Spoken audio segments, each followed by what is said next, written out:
For quite a while, I felt that the discourse on design leadership is somewhat dominated by a small group of individuals, typically men, typically white. With this series, I aim to elevate new voices to take stage in the discussion on design leadership. I can promise you there is going to be a lot new to learn. Design Voices Elevated is a short video series curated by me, Marzia Arico. In this episode, we are in London meeting Sabari Majumdar. Welcome everyone. Today we have Sabari with us. Hi, Marzia. Do you want to introduce yourself? Yes, hi, I'm Sabari. I've been a design leader for about 20 plus years. Worked across various organizations. Currently, I work for Booking.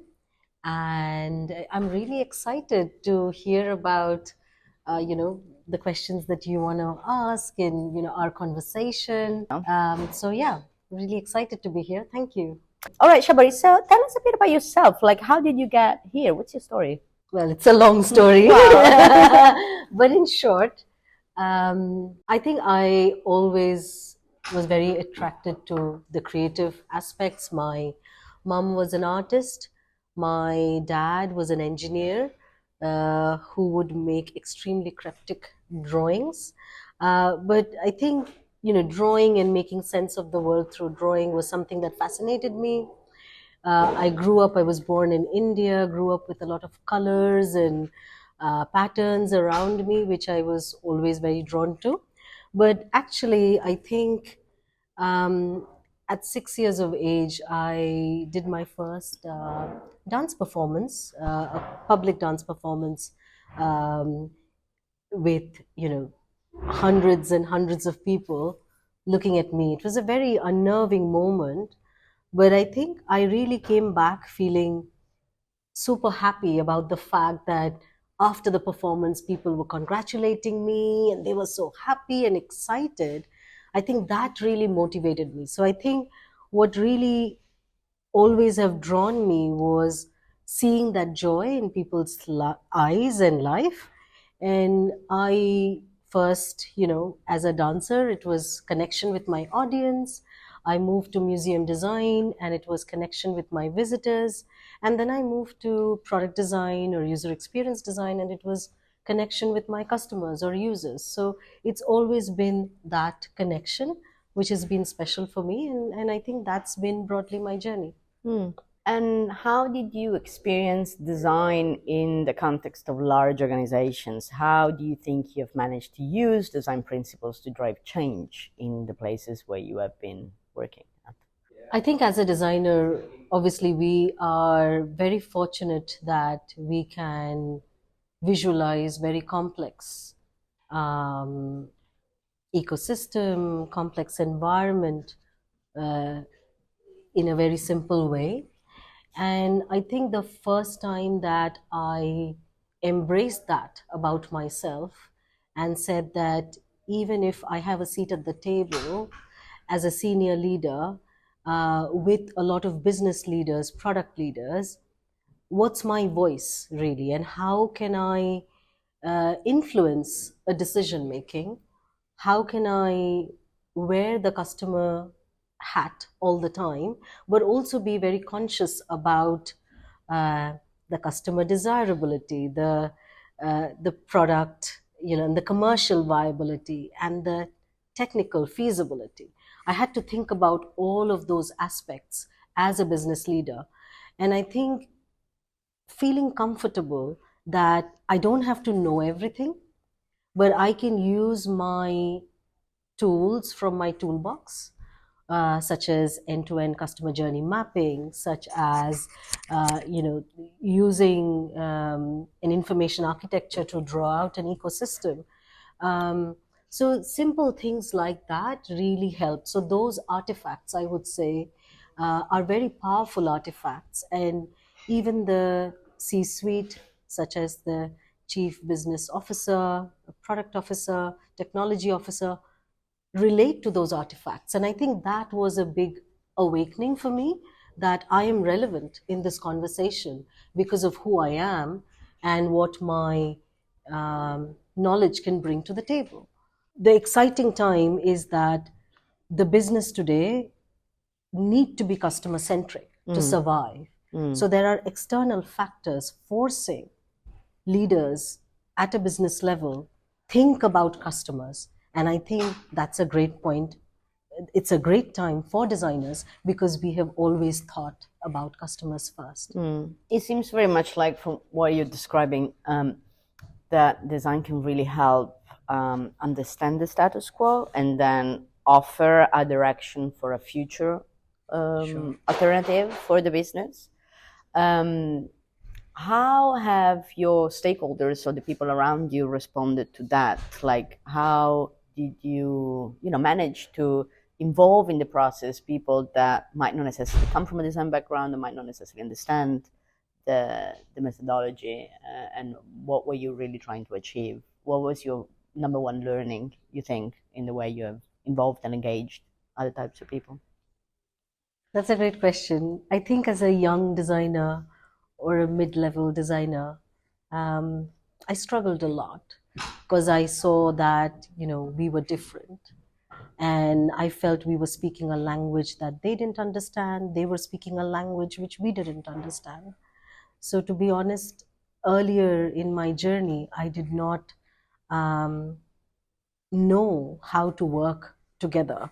And I think it was an inflection point in my career, and I would give credit to one of my mentors, Peter Hempsel, who is a director at Deloitte.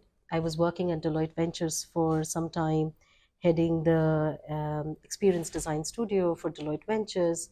And he really questioned me at one point where I was confused about my role, and I felt nobody was understanding what design wanted to say. And he said that, Sabari, you are not a design leader right now. You're a business leader.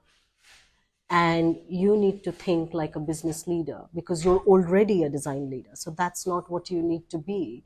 In order for you to be heard, you need to be one of them. And that really made me uncomfortable initially.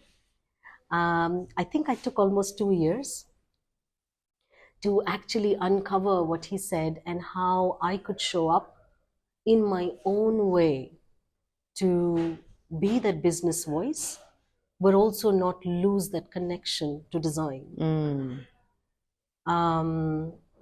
So I think how did I navigate that conversation with other business leaders? Of course, they all were experts in their own field. I think the first thing is empathy, understanding their problem. What are they thinking about? Why is that important for them? We are all working for the same business. Our goals should be the same. We all want profitability for the business. We also want to make our customers happy. We want to create an experience that delights the customer. I don't think if you ask any business leader, they will not say that they don't want to make a world-class experience. They all do, but they don't know how to get there. And that's where we can help, but not by being somebody outside of their team, but being somebody inside their team, trying to help them with the tools and knowledge that we have, and understanding the world from their perspective first. Trust is a two-way process. Yeah. So I think if you want to win their trust, you have to trust them first. You touched upon the concept of being a design leader and a business leader. And I would like to understand in what way, being a business leader, you brought in elements of design to really think about your leadership style. In what way you being a leader is different from other people being a leader, people with different backgrounds, with different understanding of what leadership means? Oh, that's a hard question. I think the core principles of leadership is the same across every discipline. Even from, if you think about in war or in times of political unrest a good leader is a good politician who's able to, stay positive, be strategic in certain decisions, which might not make everybody happy at that time. But coming out of that crisis, people are able to see why that leader made that decision. Um, so I think a good leader is someone who is able to think about the future, is able to see further ahead, but also have that empathy for people and what they are going through, so stay connected with the reality. Often, I have always thought about leaders who have inspired me in my journey, and I've always tried to role model some aspects of that. Um, in my days in university, we were studying experience design, as in spatial experience design. That's what I specialized in. And we had a very famous Indian architect who is well known all over the world. Um, he came and took a module with us where we were looking at space and form. So it was called Elements of Space, really basic foundation. You understand the different elements and how you can put them in space to create an environment, let's say. So we were looking at it from an architecture point of view. What was really fascinating for me in how he taught the course to how other teachers taught the course was he was a true leader in the sense that he empowered all of us to own our own, space, our own responsibility. He encouraged us to always think about what was working well. And it was really interesting because we used to have critique sessions with him where he would see our work. And I don't remember a single session where he talked about what did not work. He would just eliminate what did not work, and he would just focus on your strengths, on your strengths, on your strengths. It's interesting because, we always don't do that now. There's so much of, feedback, and feedback is a gift. And, there's so much about constructive criticism, which is helpful. But I think I really felt that he helped me to open my mind around that if you focus on your strengths, not be blindsided, but eventually, you will understand where your true qualities lie, and you will be a leader no matter, who you are. You could be a student, Yeah. but you could still be a leader. You could be a Right. junior designer, you could still be a leader. You could be a junior, product manager, engineer. I worked with great front end engineers who were extremely passionate about design and accessibility and inclusive design. How do we empower them to also show up and create that delightful experience for the customer? So I think I always think about him when I think about, leaders in that positive light. You touched upon empathy a couple of times, and this is one of the most difficult things I experience, especially while mentoring younger designers. It's very hard to empathize with someone that you don't fundamentally like or agree with. What's your advice for doing that? Because in your career, I'm sure you had to empathize with people that might not necessarily have been clicking with your set of values or your view of the world. Sometimes I use the strategy of disagree and commit. What does that mean? It is not one-sided, but you can disagree with somebody if your values don't align. If you think that, a project or something should be approached differently, you can disagree. But as a team member, which is what you are, outside of being a leader, outside of being, your role, you are part of the team. You need to commit. it is not one-sided. If you're constantly having to disagree and commit, I think that is a problem. But over a period of time, I have seen that personally, in my experience, when I have done that, usually it surprises somebody. It's like, oh, Shabri is not agreeing, but yet she is supporting me. And that opens a little tiny door in that person's mind where they are maybe happy to have a slightly open conversation in the next coffee chat, the next one-to-one. And I think that is one way. The other way I have often seen is trying to remove the emotion. As designers, we are very emotional people. I have often been told I'm too passionate. And I have fought that a lot of many years, like, trying to fight my passion. But now I just embrace it and I'm like, that's me. So I even tell people, like, I need to ruthlessly prioritize. I'm really passionate about my subject. I want to improve everything, but I know we cannot do that. So help me prioritize. And I know that about myself. So, so I think that awareness happens over a period of time. But if you can put your emotion aside, it's easier said than done. When you're in that meeting, just put the emotion aside and really notice what these words that the person is saying. Take some time to reflect, come back. Propose a different solution, maybe propose a few different solutions if you think that you have a better solution. But the first thing is, do not react in the moment. If you're feeling like, I am not liking this space, create that space, whether that's by taking the emotion out, by taking time to reflect, but create that space for yourself, most importantly. Right. To make the best decision.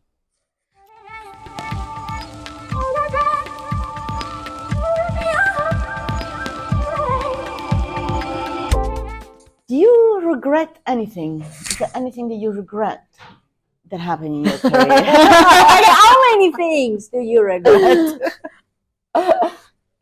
Let's not go into a therapy session. Definitely a lot of regrets, but I am a very glass full person. So I think in general, I see them more as learnings. But I think one regret, if you really talk about regret, is maybe not speaking up early, right? I think a couple of things. One is not celebrating failures with my team early on. I still feel like there's so many opportunities. I sometimes feel like, oh, I wish I could call that designer on my team, 10 years ago. I wish I could call that, product manager who we had this conflict with. There's so many places, I think, that if we would have, taken a moment to celebrate that learning from there, they've not done that enough. Even now that I am more conscious of that, I think it's a habit. You have to make that space in your diary. You have to make that space in your mental model. Like, okay, let's pause on Friday. Let's quickly, even on Slack, look at what has everybody learned, some moments that we could celebrate. Recognizing the effort that it takes from people to create something good, and if that fails, then that's a that's a pain. The other aspect is, I think, like I was saying before, is asking for help or speaking up early. I went through a lot of personal crisis in my personal life, and if I look back, probably since childhood, but I survived. I'm a survivor, and I always just knew that way of existing. And because of that, I never brought my issues from my personal life into work. And I created very clear compartments in an unhealthy way, where you could have asked for help more. You could have been more easy and kinder on yourself, and therefore created a kinder environment because of that. Because sometimes I think, I wish I was more kind to myself. Maybe it would have been different, but I wasn't. And that is something that, again, I have learned about myself.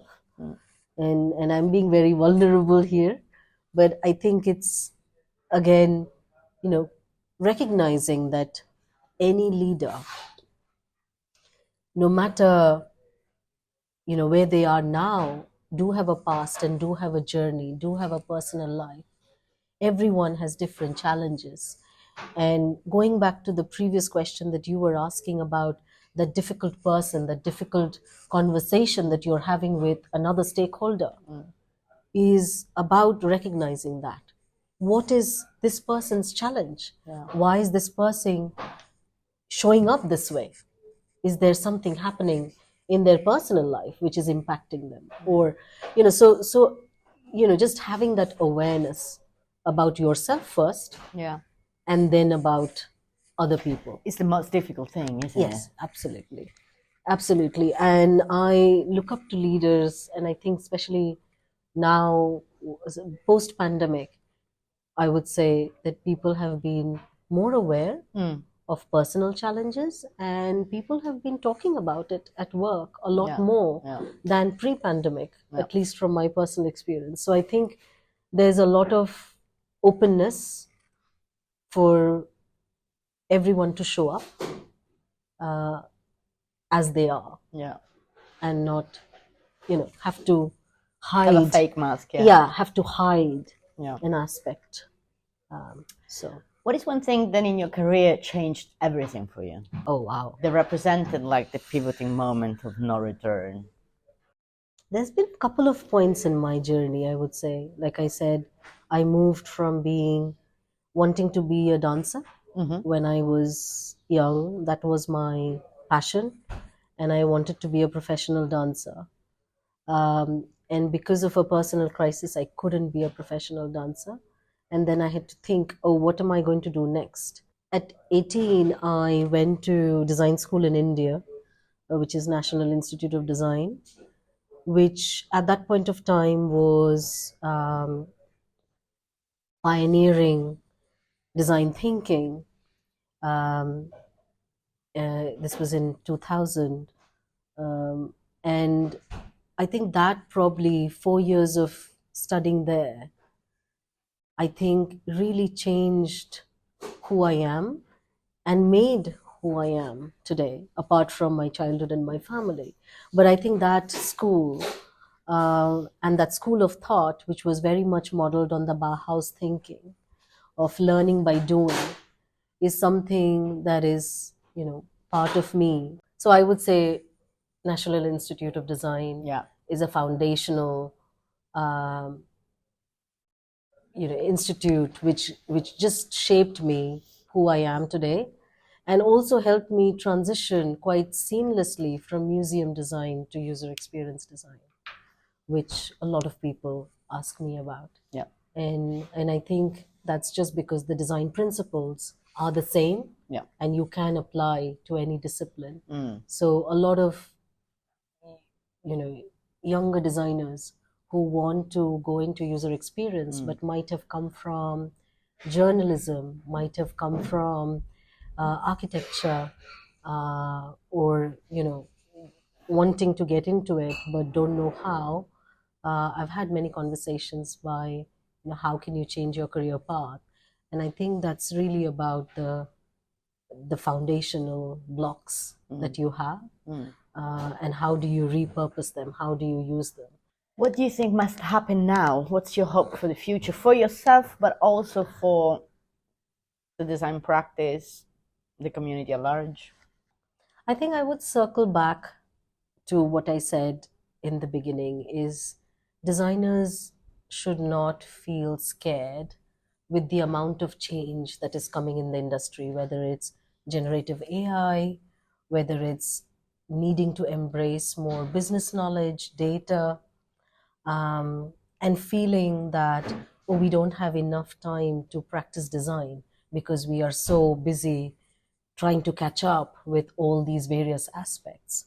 As I said earlier in the conversation, that today is a unique opportunity where organizations have to be customer centric to survive, and designers have all the tools in their trade to help organizations move forward in achieving that. So they have the seat. We just want to hear you, what you have to say. Well, Sabari, thank you so much for being with us today. It's been a pleasure to hear your story. Thank you so much. It's If been an honor. anyone wants to connect with you, how can they do that? LinkedIn? They can just drop me a line at LinkedIn. And let me know the reason. And I'll be very delighted to speak to them. Perfect. Thank you. Thank you. I hope you enjoyed this episode. Feel free to share it with your network. And if you want to support my work, please subscribe to designmavericks.substack.com. See you next week.